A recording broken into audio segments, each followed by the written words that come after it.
بسم اللہ الرحمن الرحیم اللہم صلی علی سیدنا و مولانا محمد و اصحاب سیدنا و مولانا محمد وبارک وسلم۔ السلام علیکم ورحمۃ اللہ وبرکاتہ۔ ناظرین باتمکین ARYQ TV پر شہرا آفاق پروگرام حیات صحابہ رضی اللہ تعالیٰ عنہم میں میں ہوں آپ کا میزبان قاری محمد یونس قادری۔ الحمدللہ حضور نبی رحمت نور مجسم صلی اللہ علیہ وآلہ وسلم کے توسل سے اس پروگرام میں ہم صحابہ اکرام کے حسین تذکروں کا ذکر کرتے ہیں اور پر نور واقعات پیش کرتے ہیں تاکہ ہم صحابہ اکرام کی سیرت اور کردار سے ہدایت کا نور حاصل کریں۔ آج ہم حسب سابق جس عظیم صحابی رسول کا ذکر کرنے لگے ہیں وہ وہی صحابی ہیں جن کو کریم آقا علیہ السلام نے علماء کا سردار قرار دیا۔ کریم آقا علیہ السلام نے یمن کی طرف بھیجتے ہوئے کہا تھا کہ میں اپنے صحاب میں سے بہترین آدمی کو تمہاری طرف بھیج رہا ہوں۔ میری مراد سیدنا معاذ بن جبل رضی اللہ تعالی عنہ۔ وہ ایسے اللہ کے مقرب تھے اور کریم آقا کے مقبول بارگاہ تھے کہ اگر کوئی بھی وہ عمل کرتے تو تائید غیبی اس کی مدد فرماتی تھی۔ جب وہ یمن سے واپس آئے تو کریم آقا علیہ السلام کا وصال پاک ہو چکا تھا، آپ کے پاس مال و متاع بھی تھا، تو سیدنا عمر فاروق رضی اللہ تعالی عنہ نے خلیفۃ المسلمین سیدنا صدیق اکبر رضی اللہ تعالی عنہ سے عرض کی کہ جتنا بھی مال و متاع لے کے آئے ہیں بقدر ضرورت ان کو دے کر سارا بیت المال میں جمع کر دیا جائے۔ تو آپ نے فرمایا نہیں، میں نہیں لے سکتا، ایک دانہ بھی نہیں لے سکتا، کیونکہ اسے بیچنے والے میرے آقا کریم علیہ السلام ہیں۔ سیدنا عمر فاروق نے دیکھا کہ میری بات یہاں نہیں بنی، لیکن اپنی رائے پہ قائم رہے اور جا کے معاذ بن جبل رضی اللہ تعالیٰ عنہ سے کہا کہ سارا مال آپ نے بیت المال میں جمع کروا دینا ہے۔ تو آپ نے کہا بھی نہیں، کریم آقا نے مجھے اجازت دی تھی کہ میں اپنے نقصان کو پورا کر لوں، لیکن آپ اپنی رائے پہ قائم رہے اور معاذ بن جبل نے انکار کر دیا، واپس آ گئے۔ لیکن تائیدی غیبی دیکھیں، عمر فاروق کی جو رائے ہوتی ہے ناظرین محترم، وہ رائے تو رب کائنات قرآن کا حصہ بنا دیتا ہے۔ بہت سی قرآن پاک کی آیات ہیں، جیسے حرمت کی آیات ہے، پردے کی آیات ہیں، وَاتَّخِذُوا مِن مَّقَامِ إِبْرَاهِيمَ مُصَلَّىٰ کی آیات ہیں، تو آپ کی رائے کے مطابق رب کائنات نے قرآن بھی اتارا۔ رات ہوئی، معاذ بن جبل سو گئے تو انہوں نے دیکھا کہ وہ پانی میں غرق ہو رہے ہیں اور حضرت عمر فاروق رضی اللہ تعالی عنہ نے انہیں پانی سے نکالا، مصیبت سے آزادی دلائی۔ بیدار ہوئے تو سمجھ گئے رب نے میری مدد کر دی ہے۔ عمر فاروق کے دربار میں گئے، ان کے پاس گئے، کہا کہ جو آپ نے کہا تھا میں اسی پہ عمل کروں گا اور میں سارا مال لے کے آیا ہوں جو میں جمع کروانے جا رہا ہوں۔ عمر فاروق بھی ساتھ چلے اور خلیفۃ المسلمین کی بارگاہ میں، تاجدار صداقت کی بارگاہ میں مال پیش کیا گیا تو آپ خوش ہوئے، آپ نے وہ سارا مال معاذ بن جبل کو ہبہ کر دیا۔ تو عمر فاروق نے فرمایا اب تمہارے لیے جائز ہے۔ سامعین محترم، الحمدللہ اس پروگرام میں ہمیشہ کی طرح اس پروگرام کی جو ریڑھ کی ہڈی ہے، جن سے ہم بہت کچھ سیکھتے ہیں، پوری دنیا کے ناظرین استفادہ کرتے ہیں، حضرت علامہ مولانا مفتی محمد طاہر تبسم قادری صاحب جلوہ فرما ہے۔ السلام علیکم ورحمۃ اللہ وبرکاتہ۔ السلام ورحمۃ اللہ۔ مفتی صاحب خوش آمدید کہتے ہیں جی۔ بہت شکریہ۔ مفتی صاحب حسین ذکر ہو رہا ہے اور پچھلے کئی پروگراموں میں بھی ہم ان کا ذکر کر رہے ہیں، اور خاص طور پہ وہ وصیتیں اور نصیحتیں جو دین کا ایک بہت بڑا حصہ حضرت معاذ بن جبل کے ذریعے ہمیں ملا، اور پچھلے پروگرام میں بھی آپ نے بڑا حسین ذکر کیا جو وصیتیں ہوئیں اور کریم آقا نے نصیحتیں فرمائیں۔ آج وہ معروف 10 نصیحتیں جو کریم آقا نے معاذ بن جبل کو فرمائیں، میں سمجھتا ہوں پورا دین اس کے اندر موجود ہے، پورا دین، وہ پورے دین کی روح نظر آتی ہے۔ اس کی پہلی جو نصیحت تھی، کریم آقا نے فرمایا تھا کہ معاذ بن جبل اس بات پہ عمل کرنا کہ اللہ کے ساتھ کسی کو شریک نہ ٹھہرانا، خواہ تجھے آگ میں جلا دیا جائے یا تیرے ٹکڑے بھی کر دیے جائیں۔ یعنی یہ اللہ کی وحدانیت، اس کی توحید اور اس کی ربوبیت اور اس کے ساتھ شریک نہ ٹھہرانا، یہ پہلی وصیت تھی۔ میں چاہتا ہوں یہ 10 نصیحتیں جو ہیں اس کو ہم بالترتیب پیش کریں، تو کیا فرمائیں گے آپ؟ بسم اللہ جی۔ نحمدہ ونصلی ونسلم علی رسولہ الکریم، اما بعد فاعوذ باللہ من الشیطان الرجیم، بسم اللہ الرحمن الرحیم۔ بہت شکریہ۔ حیات صحابہ پروگرام پیش کرنے کا مدعا اور مقصود ہی یہ ہے کہ ہم صحابہ اکرام رضوان اللہ علیہم اجمعین کی حیات طیبہ کے روشن واقعات سے سبق حاصل کریں جی، اور اپنی زندگیوں میں بھی اپلائی کریں، اپنی عاقبت کو سنواریں، اور اس کے اندر ایسی ایسی خوبصورت، ایسی ایسی جامع باتیں موجود ہیں کہ اگر کسی ایک کو بھی اپنا لیا جائے تو تو منزل مراد تک پہنچا جا سکتا ہے۔ بے شک۔ جس عظیم صحابی رسول کا تذکرہ کئی پروگراموں سے جاری ہے، میرے مصطفیٰ کریم صلی اللہ علیہ وسلم کو بہت پیار تھا ان سے، بہت محبت تھی، بہت شفقت فرماتے تھے آقا کریم، اور بہت قرب تھا انہیں جی ذات رسالت مآب صلی اللہ علیہ صحیح۔ وسلم سے، سیکھنے کا بڑا جذبہ تھا۔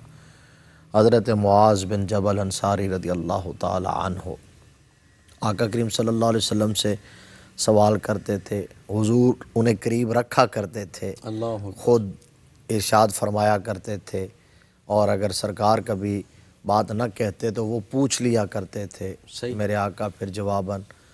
تو وہ بہت ساری چیزیں جو اسپیشلی حضرت معاذ بن جبل رضی اللہ تعالی عنہ کو نبی مکرم صلی اللہ علیہ وسلم نے بتائی، ارشاد فرمائی، وہ یقیناً آپ نے جو بات کہی وہ درست ہے، وہ اس کے اندر بڑی جامعیت ہے، سبحان پورے دین کے مختلف شعبوں کو، مختلف پہلوؤں کو، جی یعنی اس کے اندر حقوق اللہ بھی اور حقوق العباد بھی، اللہ اکبر۔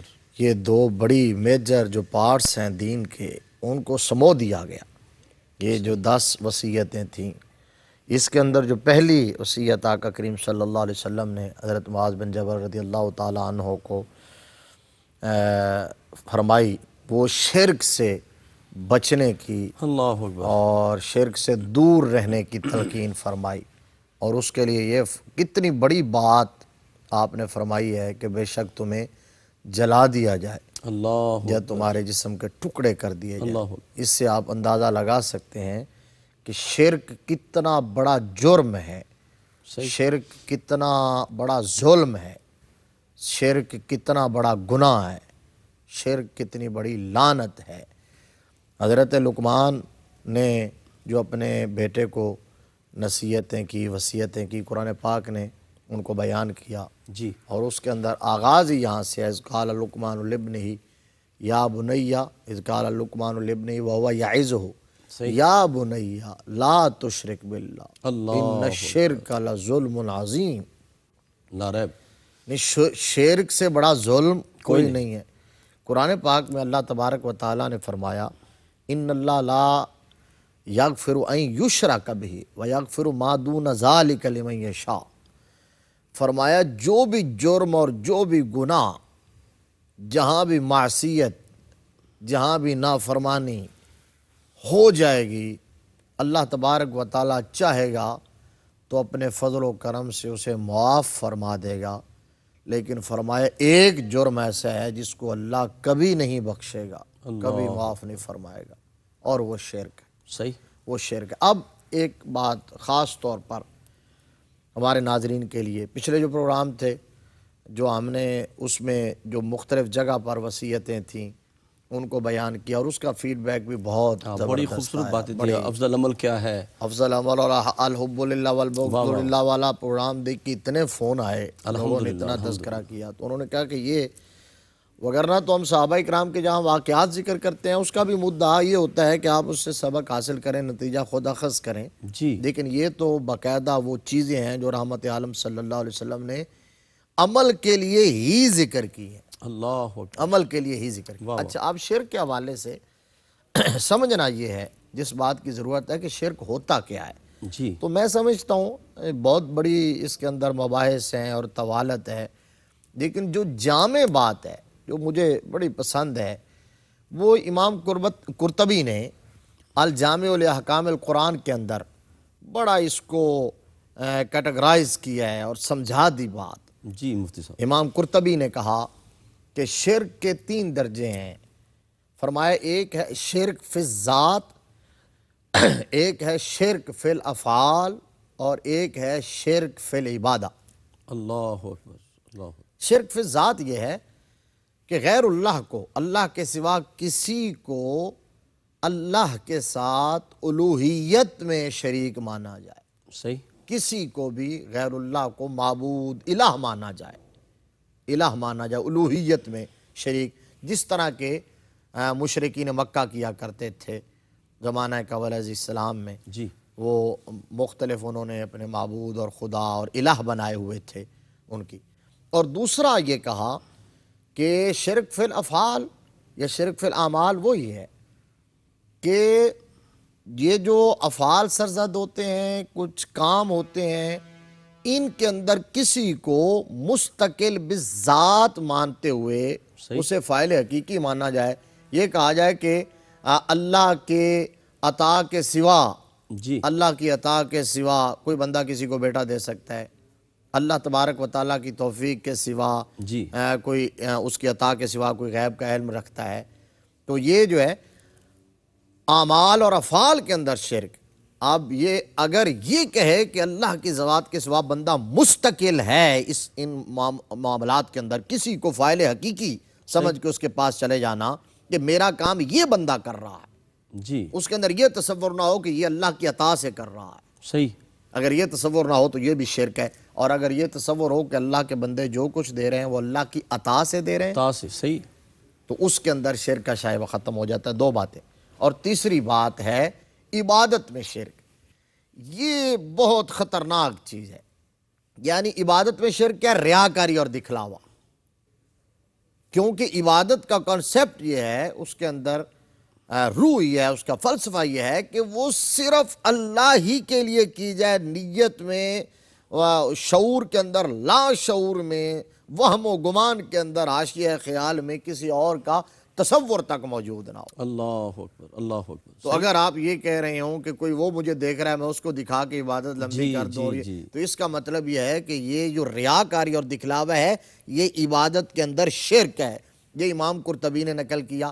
اب میں ایک بات یہاں بڑی واضح کر دوں کہ نبی مکرم صلی اللہ تعالیٰ علیہ وآلہ وسلم نے ایک جگہ پر یہ فرمایا ہے، کتاب المغازی بخاری کے اندر حدیث موجود ہے کہ مجھے اپنی امت کے بارے میں شرک کا کوئی خوف نہیں ہے، میرے بعد میری امت شرک نہیں کرے گی. تو وہ کون سا شرک ہے؟ جی وہ شرک فی الذات ہے، اللہ جس کی نفی کر دی گئی. صحیح. اور دوسرے مقام پر میرے نبی کریم صلی اللہ علیہ وسلم نے اپنی امت کے بارے میں شرک کے خدشے کا اظہار فرمایا. اللہ اکبر. وہ کون سا شرک تھا؟ وہ یہ ریا ہے، اور یہ بہت زیادہ پایا جاتا ہے. اس سے بچنا بہت زیادہ ضروری ہے. اچھا مفتی صاحب، یہ بڑا اہم موضوع ہے اور میں نے وقفے کی جانب جانا ہے، اور یہ مجھے وہ آپ کی بات یاد آ رہی ہے. آپ نے فرمایا تھا ایک موقع پہ کہ ایک بندہ شہید ہو گیا اور جناب ایک بندہ سخی ہے، اگر وہاں بھی شرک کا ذرا سا شائبہ بھی آ گیا تو ان کی شہادت بھی گئی، بے شک ان کا علم بھی گیا، ان کی سخاوت بھی گئی.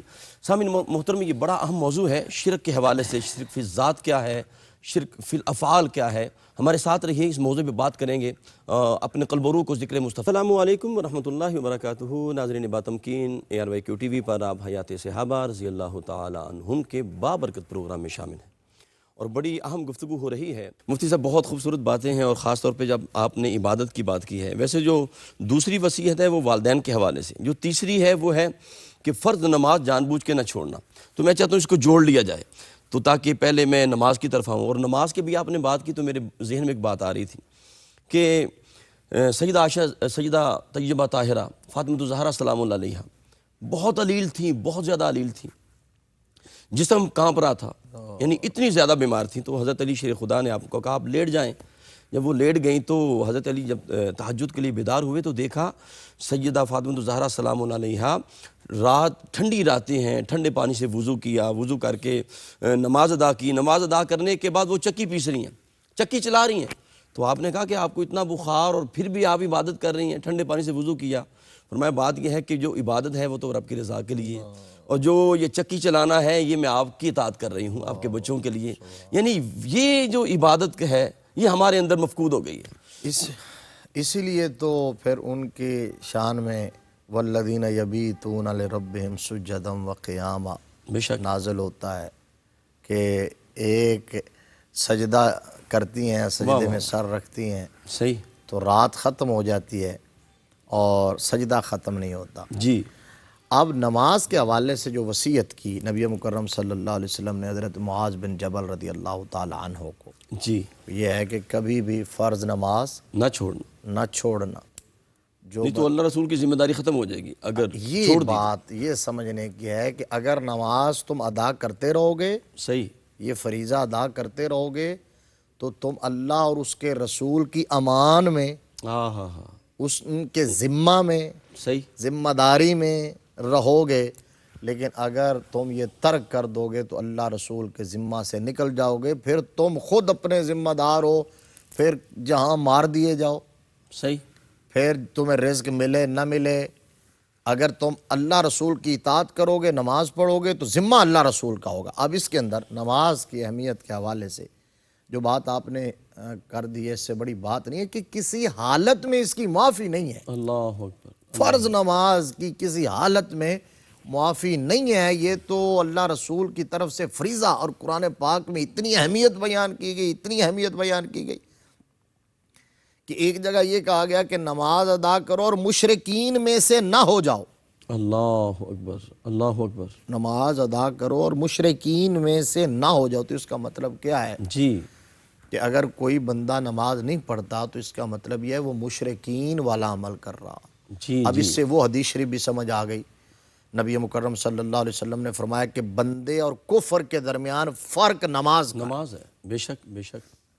تو مطلب یہ ہے کہ اگر کوئی بندہ نماز پڑھتا رہتا ہے، نماز نشانی ہے مسلمان ہونے کی، مومن ہونے کی علامت ہے، اگر نہیں پڑھے گا تو پھر کیا پتہ چلے گا کہ یہ مشرک ہے یا کافر ہے؟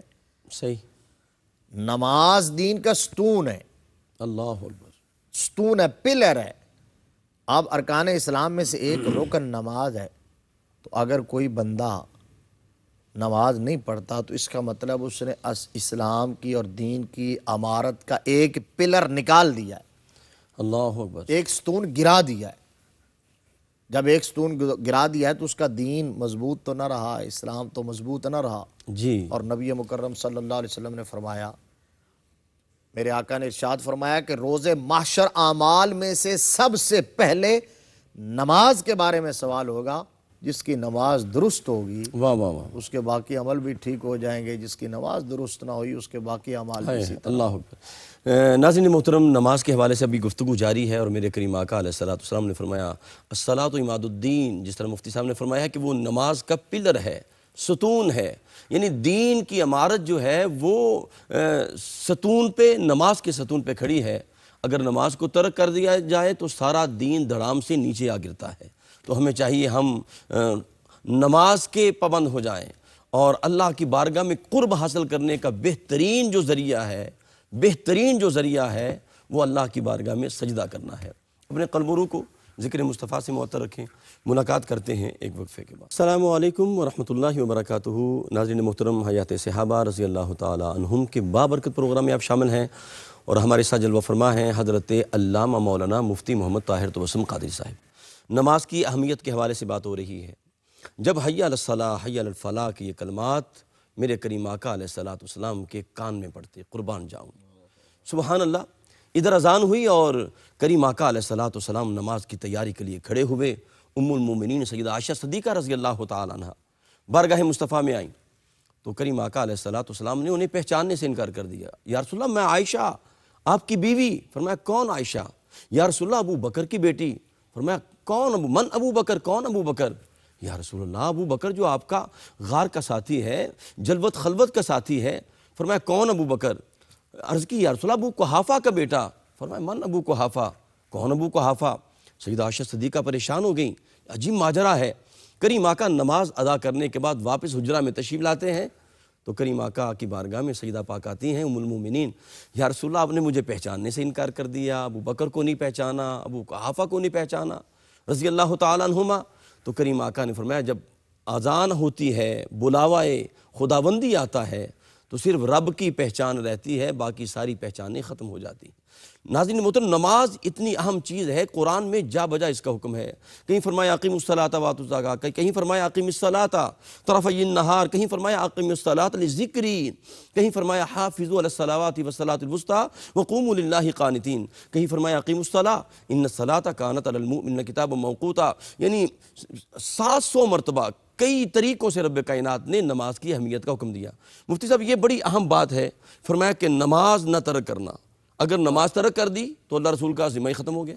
یعنی یہ بات کہ جو بھی آپ نے بیان کی ہے کہ یہ نہیں کہ نبی مکرم صلی اللہ علیہ وسلم کو پہچان نہیں تھی، جی، پہچان واہ تو واہ تھی۔ سبحان اللہ۔ امت کے لیے اس کے اندر بہت بڑا پیغام اور سبق موجود تھا کہ جب صدائے حی علی الصلاۃ اور حی علی الفلاح واہ واہ واہ۔ تمہاری سماعتوں سے ٹکرا جائے تو پھر تمہیں دنیا و ما فیہا کی ہر چیز کو ترک کر کے صرف بارگاہ خدا کی طرف رجوع کرنا چاہیے۔ اللہ اکبر، کیا خوبصورت اصلاح بھی فرمائی آپ نے۔ اور پھر یہ دیکھیے آپ کہ اس میں یہ ہے کہ حی علی الفلاح کی صدا آ رہی ہے تو ہمارا یقین ایمان ختم ہو گیا۔ ہم سوچتے ہیں کہ شاید ہم نے دکان بند کر دی تو تھوڑی دیر کے لیے ہمارے بزنس میں وہ بریک آ جائے گی، ہمارے گاہک نہ ضائع ہو جائیں، ہمارا لاس نہ ہو جائے۔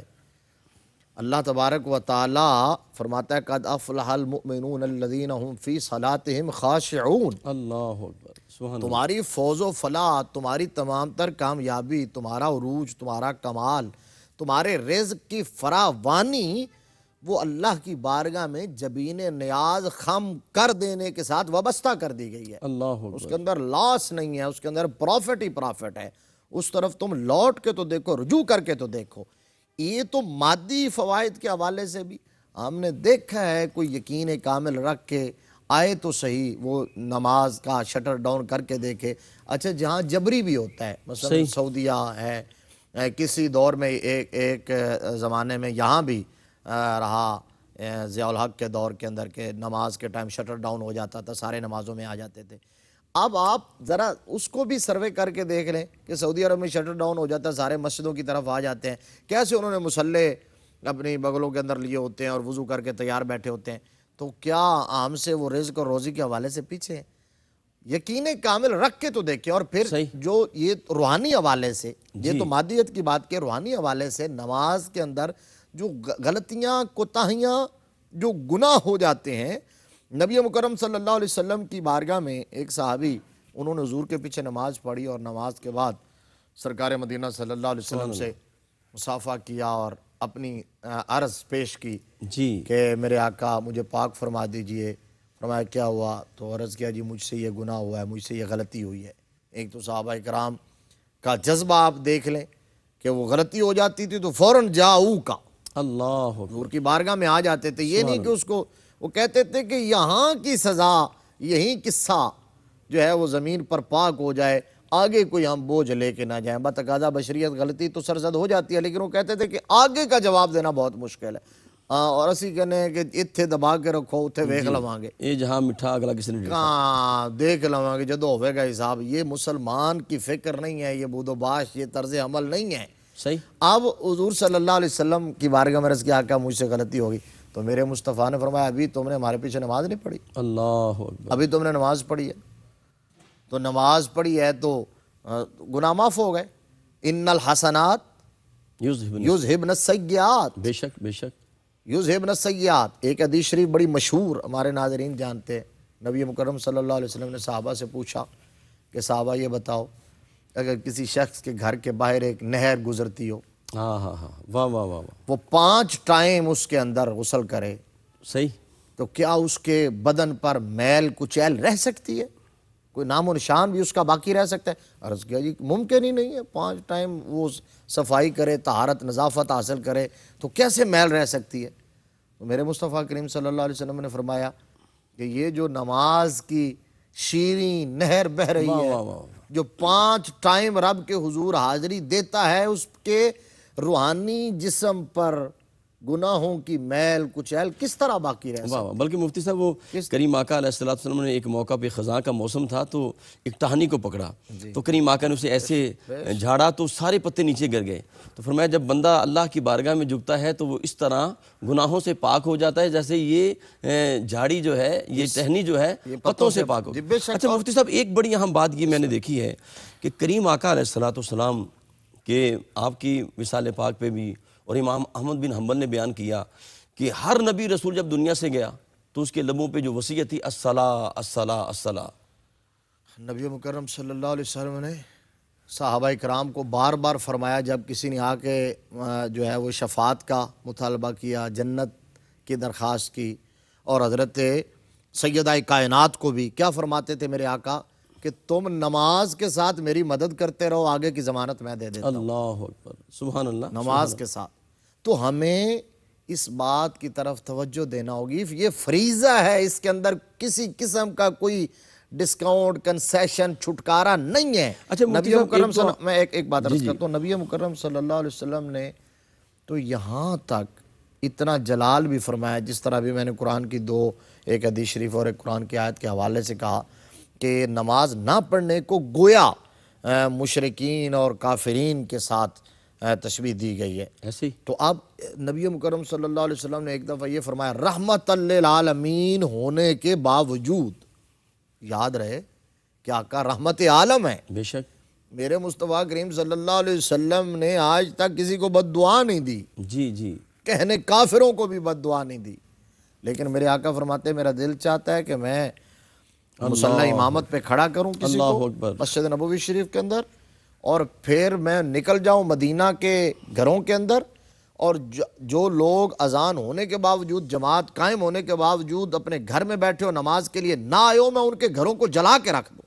اللہ اکبر، اللہ اکبر، یعنی یہ تنبیہ تھی، یہ زجر اور توبیخ، اور اس کے حوالے سے شدید وعید، وگرنہ رحمت عالم آگ کا عذاب آپ نے فرمایا جائز نہیں، اللہ کے سوا کوئی نہیں دے سکتا، اور پھر آپ رحمت للعالمین ہیں۔ اللہ اکبر، تو فرض نماز کے لیے ایک یاد رکھیں، اتنی آسانیاں، صحیح، آپ آسانی جہاں ہیں، جدھر ہیں، کھیت میں، کھلیان میں، جہاں ہیں وہاں جہاں ٹائم ہوا، اگر آپ قریب پہنچ سکتے ہیں کسی مسجد میں تو وہ ویل اینڈ گڈ ہے، جا کے جماعت کے ساتھ پڑھیں، نہیں تو وہیں آپ وضو کر سکتے ہیں تو کر لیں، نہیں کر سکتے تو تیمم کر لیں، صحیح، اور وہی نماز آپ شروع کر دیں، معافی نہیں۔ اور پھر اس پر ایک اور کرم یہ ہے کہ شب معراج چونکہ نماز ہوئی نا جی جی، فرض، تو 50 نمازیں ہوئی تھی، تو آپ بتائیے تو صحیح کہ اگر 50 ہی رہتی تو ہم کیا بگاڑ لیتے، اللہ اکبر، لیکن 45 معاف ہوگی، 5 رہ گئی، تو اللہ تبارک و تعالیٰ نے آخری دفعہ یہ فرمایا لا تبدیل لکلمات اللہ من جاء بالحسنہ فلہ عشر امثالہا، قانون میرا یہ ہے جو ایک نیکی کرے گا میں اجر 10 گنا دوں گا، تو جو 5 پڑھے گا ثواب میں اسے 50 کا ہی عطا فرماؤں۔ کیا کہنے، سبحان اللہ، سبحان اور پھر فرمایا کہ نماز میری آنکھوں کی ٹھنڈک ہے، ٹھنڈک ہے، واہ واہ واہ واہ، اصل یہ مومن ہے، کی معراج سبحان اللہ، اور میری آنکھوں کی ٹھنڈک ہے۔ تو اگر ہم چاہتے ہیں کہ ہمیں نبی مکرم صلی اللہ علیہ وسلم کی شفاعت نصیب ہو جائے، جی جی، ہمیں حضور صلی اللہ علیہ وسلم کے مبارک ہاتھوں سے جام کوثر مل جائے، واہ واہ واہ، پل صراط سے رب حبلی امتی کی دعا کی برکات مل جائیں، قبر میں میرے آقا کریم صلی اللہ علیہ وسلم کی زیارت نصیب ہو جائے، جنت میں حضور کے غلاموں کی صف میں جگہ مل جائے، تو ہمیں نماز ادا کر کے پیارے آقا مصطفیٰ کریم صلی اللہ علیہ وسلم کی آنکھوں کو ٹھنڈک پہنچانا۔ سبحان اللہ۔ مفتی صاحب آخری ایک جملہ میں چاہوں گا، ایک تو ہے نماز پڑھنا، ایک ہے نہ پڑھنا، ایک ہے پڑھتے تو ہم ہیں، اس کے مثال یہ ہے کہ جناب عصر کا وقت قریب آنے والا ہے تو ظہر پڑھ لی، ادھر مغرب کا نماز قریب آنے والا ہے تو عصر پڑھ لی۔ میں چاہوں گا فویل للمصلین الذین هم فی صلاتہم خاشعون کا معنی بھی ذرا ناظرین کو بیان کر دیں۔ الذین هم عن صلاتہم ساہون، ساہون، ساہون، تو یہ ہے کہ یہ بات ٹھیک ہے کہ اس کے اندر نماز پڑھ کے اور اس کو اس انداز میں پڑھنا جی، کہ پورے اہتمام سے ٹائم کے اندر ان الصلاۃ کانت علی المؤمنین کتابا موقوتا، موقوتا، سبحان وقت اللہ، مقرر پر، تو اس طرح کر کے آپ پڑھ کے بھی اسے ضائع کر رہے ہیں، صحیح، تو آپ اس انداز میں پڑھیں کہ وہ آپ کی پڑھی ہوئی نماز کنسیڈر ہو جائے۔ بہت شکریہ مفتی صاحب۔ ناظرین محترم، نماز کی اہمیت کے حوالے سے آج ہم صرف 2 باتوں پہ، ہم نے 2 نصیحتوں پہ جو معاذ بن جبل کو عطا فرمائیں، ایک شرک نہیں کرنا، دوسرا اللہ کی بارگاہ میں جبین نیاز کو خم کرنا ہے۔ سیدنا عیسیٰ علیہ السلام ایک دریا کے قریب سے گزرے تو آپ نے دیکھا ایک پرندہ ہے اور بڑا خوبصورت چمکدار ہے، اور وہ کیچڑ میں جاتا ہے اور اس کے پر گندے ہو جاتے ہیں، پھر دریا میں جاتا ہے اور ڈبکی لگاتا ہے تو چمکدار ہو کے باہر آ جاتا ہے۔ اس نے 5 مرتبہ یہ عمل کیا تو سیدنا عیسیٰ علیہ السلام بڑے حیران ہوئے۔ جبریل امین آئے، فرمایا اے روح اللہ، رب کائنات نے یہ جو آپ کو منظر دکھایا ہے پتہ ہے یہ کیا ہے؟ عرض کی کیا ہے؟ اللہ ہی بہتر جانتا ہے۔ فرمایا یہ امت مصطفیٰ کے لیے ایک نماز کا تحفہ ہے، وہ 5 وقت گناہ کریں گے اور اللہ کی بارگاہ میں جھکیں گے، اور جو ایک نماز کے دوران دوسری نماز تک انہوں نے گناہ کیے ہوں گے، جب اللہ کی بارگاہ میں جھکیں گے اللہ ان کے سارے گناہوں پر قلم عفو پھیر دے گا۔ رب کائنات ہمیں اپنی بارگاہ میں جھکنے کی توفیق عطا فرمائے، اور وہ نماز جو میرے آقا کی ٹھنڈک ہے، اللہ پاک ہمیں اس پر استقامت کا نور عطا فرمائے۔ اپنے میزبان قاری محمد یونس قادری کو اجازت دیجیے۔ السلام علیکم ورحمۃ اللہ وبرکاتہ۔